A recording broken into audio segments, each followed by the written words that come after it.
Hi everyone, this is JP Singh. I welcome you all on my channel Medicos Marathi. Hope you all are happy and healthy. My dear friends, today we have a short mixed bag session. In this session, we are going to discuss some of the mixed bag questions for biochemistry and pharmacology. This session is targeting upcoming exam FMG for January 2023 and NEET PG exam for year 2023. So overall, this session is targeting every upcoming exam for year 2023, my dear friends. I hope that you all are working regularly, you all are studying regularly, you all are practicing regularly. because हर एक session में बोलता हूं मैं, revision के साथ study के साथ एक चीज जरूरी है, वो है practice. Practice as much as you can. So my dear friends, this practice will make you perfect. So जितने क्वेश्चन हो सकते हैं उतने प्रैक्टिस कीजिए, ठीक है. So let's start our today's session. Here we go. Question number 1. Glycogen phosphorylase is activated directly or indirectly by. So my dear friends, glycogen phosphorylase किससे activate होता है? So it is activated by option number A, calcium. Here we can see some of the activators for glycogen phosphorylase. It will include calcium, 5-AMP, epinephrine, norepinephrine, glucagon and CAMP, cyclic AMP. सो ये कुछ activator हैं और इनमें से जो हमें option में दिख रहा है वो है option number A. So calcium is appropriate answer for this question. Okay, glycogen phosphorylase को एक्टिवेट करने वाला कौन सा है? Calcium. So my dear friends, let's go to question. Burnt sugar smell of urine is due to defect of. So my dear friends, burnt sugar smell हमें किस में दिखती है? हमें मोस्टली वो दिखती है मैपल सिरप यूरिन डिजीज में. और मैपल सिरप यूरिन डिजीज में ब्रांच चेन अमीनो एसिड होते हैं, उनमें क्या आता है? डिफेक्ट आता है. सो इस क्वेश्चन का करेक्ट आंसर होगा option number D, that is branch chain keto acid dehydrogenase will be defected and this will lead to burnt sugar smell in maple syrup urine disease. Okay my dear friends, और branch chain amino acid कौन से हैं? Valine, isoleucine और leucine. और इसमें हम क्या देख सकते हैं? मेंटल रिटार्डेशन देख सकते हैं my dear friends. Option number A, it is related to condition phenylketonuria. Option number B, it is related to isovaleric acidemia. Option number C, it is related to tyrosinemia type 1. और option number जो ए है, फिनाइलकेटोनुरिया, उसमें कैसी smell होगी? माउसी type smell होगी. कैसी? Mousy type smell my dear friends. Let's go to question. A young male with history of dyslipidemia having ABCA1 mutation shows the following. See the image and tell the diagnosis. So image में हमें क्या दिख रहा है? Image में हमें दिख रहा है inflamed tonsils. ओके, और जो ABCA1 जीन म्यूटेटेड होता है वो होता है टेंगियर्स डिजीज में माय डियर फ्रेंड्स. चलो टेंगियर्स डिजीज के बारे में ये चीज हमें पता चली कि ABCA1 म्यूटेशन कहाँ होगी? टेंगियर्स डिजीज में. अब इसकी कंडीशन भी देख लेते हैं. ये लीजिए, टेंगियर्स डिजीज. टेंगियर्स डिजीज में एबीसी क्या है? एबीसी ए1 क्या है? ये क्या करता है? जो कोलेस्ट्रोल है उसको ये मूव करता है. किसकी मूवमेंट करता है ये? जो स्टोर्ड कोलेस्ट्रोल है उसको ये मूव करता है. लेकिन अगर यही डिफेक्टेड हो गया, यही म्यूटेटेड हो गया, तो कोलेस्ट्रोल की मूवमेंट क्या होगी? वो बंद हो जाएगी. ठीक है. और अगर कोलेस्ट्रोल की मूवमेंट बंद हो गई तो क्या होगा? टेंगियर्स डिजीज होगा. ठीक है. The inability to transport cholesterol to HDL leads to its accumulation in the cell. Toxicity from excess cholesterol impair cell function and cause cell death. Okay, so ये जीन जब म्यूटेटेड होगा तो ये क्या कर देगा? जो कोलेस्ट्रॉल जो ट्रांसपोर्ट हो रहा था उसकी ट्रांसपोर्टेशन को रोक देगा. ठीक है माय डियर फ्रेंड्स. सो इसका मेन काम क्या होता है?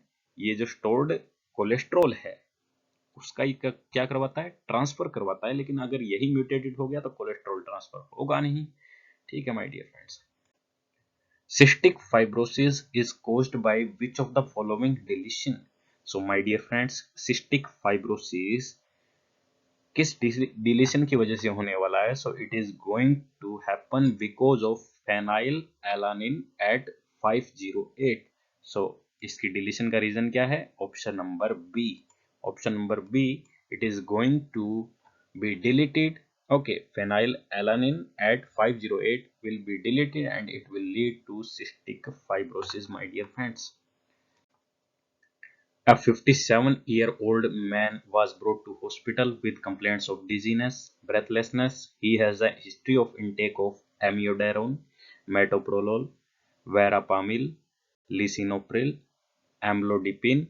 During his physical examination, you notice the following discoloration over his face. Which of the following drug is most likely to be responsible? So, my dear friends, जो drug responsible है वो है option number A, that is amiodarone. Amiodarone जो most common symptoms lead करता है, side effect lead करता है, वो क्या लीड करता है?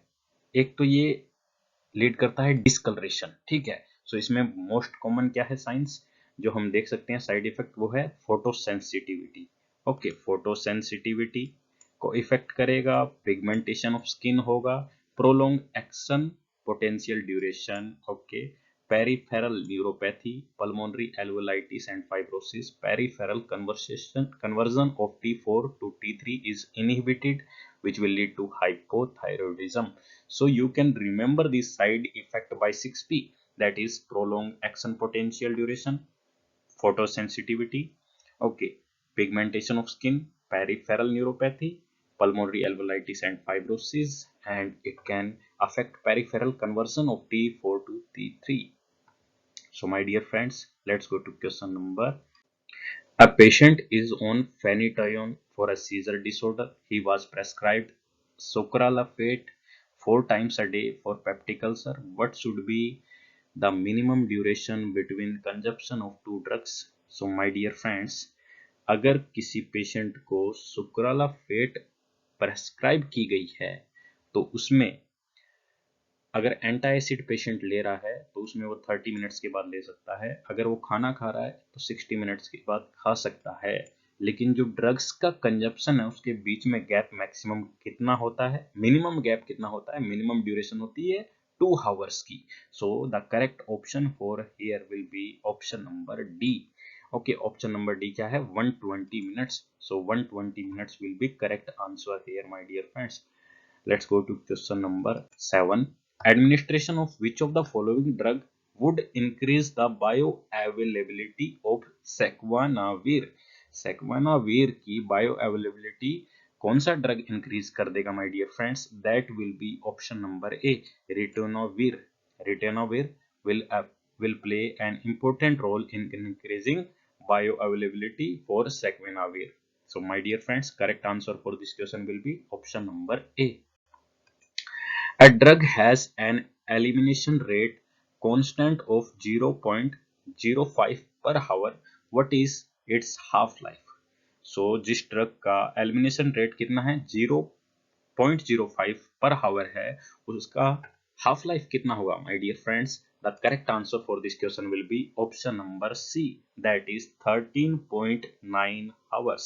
So my dear friends, this is our mixed bag session for biochemistry and pharmacology. If you feel that this session is helpful for you, then share this session, like this session, and don't forget to subscribe to my channel. Thanks to everyone. Stay safe, stay healthy, and always keep practicing. Okay, practice को regular रखिए, study regular करते रहिए. अगर आप regular practice करेंगे तो जितने भी टॉपिक्स आपके वीक रहते हैं वो भी उनमें क्या है, कॉन्सेप्ट क्लियर होते जाएंगे, ठीक है. So practice makes a man perfect. अपनी प्रैक्टिस को रेगुलर रखिए, हर रोज क्वेश्चन प्रैक्टिस कीजिए माय डियर फ्रेंड्स, जितने हो सके, क्योंकि क्वेश्चन जब आप प्रैक्टिस करेंगे उसी से आपके टॉपिक क्लियर होंगे my dear friends. So again thanks to everyone. Stay safe, stay healthy.